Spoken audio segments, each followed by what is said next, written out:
ഒരു പാറക്കൂറിയിൽ ജോലി ചെയ്യുമ്പോഴാണ് ലോറിക്കടിയിൽപ്പെട്ട് ശരത്തിൻ്റെ ഒരു കാലിന് സ്വാധീനം നഷ്ടപ്പെടുന്നത്. പിന്നീട് ഏറെക്കാലം ആശുപത്രിയും ചികിത്സയുമായി കഴിഞ്ഞു. വൈകല്യം കാരണം കായികമായ ജോലിക്കൊന്നും പോകാൻ കഴിയുന്നില്ല. പിന്നീട് കുറച്ചുകാലം പഞ്ചായത്ത് ഓഫീസിന് മുന്നിൽ അപേക്ഷകൾ എഴുതി. അക്ഷയ സെൻ്ററുകൾ എത്തിയതോടെ അപേക്ഷ എഴുത്തും നിലച്ചു. അങ്ങനെയാണ് ശരത്ത് മാജിക്കിലേക്ക് തിരിഞ്ഞത്. സർക്കാരിൻ്റെ പുതിയ നയപ്രകാരം ഈ പുതിയ അപേക്ഷകളെല്ലാം അക്ഷയ സെൻ്ററുകൾ വഴിയാക്കിയപ്പോൾ ഞങ്ങൾക്ക് അപേക്ഷ എഴുത്ത് വളരെ കുറഞ്ഞു. ഞാനല്ലാതെ വേറെ 2 പേരൂടെ അവിടെ അപേക്ഷ എഴുതുന്നവരുണ്ട്. അപ്പോൾ എൻ്റെ വരുമാനം കുറഞ്ഞപ്പോൾ പുതിയൊരു മേഖല കണ്ടെത്തണമെന്ന ഒരു ആഗ്രഹം കൊണ്ടാണ് ഞാൻ പുതിയൊരു ഇതിനായിട്ട് ഞാനിങ്ങനെ പല മേഖലകളും നോക്കി നടക്കുകയായിരുന്നു. അങ്ങനെ ഒരു യാത്രയിൽ ഒരു മജീഷ്യനെ പരിചയപ്പെടുകയും അദ്ദേഹത്തിൻ്റെ അടുത്ത് ഈ കാര്യം സംസാരിച്ച കൂട്ടത്തിൽ അദ്ദേഹമാണ് എന്നെ ഈ വഴിയിലോട്ട് തിരിച്ചുവിട്ടത്.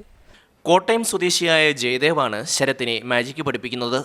4 മാസം മുൻപാണ് ശരത്ത് മാജിക് പഠനം തുടങ്ങിയതെങ്കിലും ഇപ്പോൾ തന്നെ നിരവധി വേദികളിൽ മാജിക് അവതരിപ്പിച്ചു കഴിഞ്ഞു. എനിക്ക് ചില പരിമിതികളുള്ളതുകൊണ്ട് കൂടുതൽ ഐറ്റങ്ങളൊന്നും എനിക്ക് ചെയ്യാൻ പറ്റത്തില്ല. കാരണം എൻ്റെ ഒറ്റ രീതിയിൽ ചെയ്യാൻ പറ്റുന്ന, എനിക്ക് ഉപയോഗിക്കാൻ പറ്റുന്ന കുറേ സാധനങ്ങളാണ് ഞാൻ സെലക്ട് ചെയ്ത് കാണിക്കുന്നത്. പിന്നെ വേദിയിലിരിക്കുന്നവരെ വിളിച്ചുകൊണ്ട് അവരെയും കൂടെ ഉൾപ്പെടുത്തിക്കൊണ്ട് ചില ഐറ്റങ്ങൾ ഇച്ചിരി എഫക്റ്റുള്ള കുറച്ച് ഐറ്റങ്ങൾ കൂടെ ചെയ്യുന്നുണ്ട്. ജീവിത വഴിയിൽ ഒറ്റപ്പെട്ടു പോയ തന്നെ കരകയറ്റിയത് മാജിക്കാണെന്ന് ശരത്ത് പറയുന്നു. ഓരോ വേദികൾ പിന്നിടുമ്പോഴും ആത്മവിശ്വാസം വർദ്ധിക്കുന്നു. ഭാര്യയും കുഞ്ഞുമടങ്ങുന്ന കുടുംബം പോറ്റാൻ മാജിക്കിലൂടെ തനിക്ക് കഴിയുമെന്ന പ്രതീക്ഷയിലാണ് ശരത്ത് ഇപ്പോൾ. ക്യാമറാമാൻ വിഷ്ണുപ്രസാദിനൊപ്പം ഷമ്മി പ്രഭാകർ, മാതൃഭൂമി ന്യൂസ്, കൊല്ലം.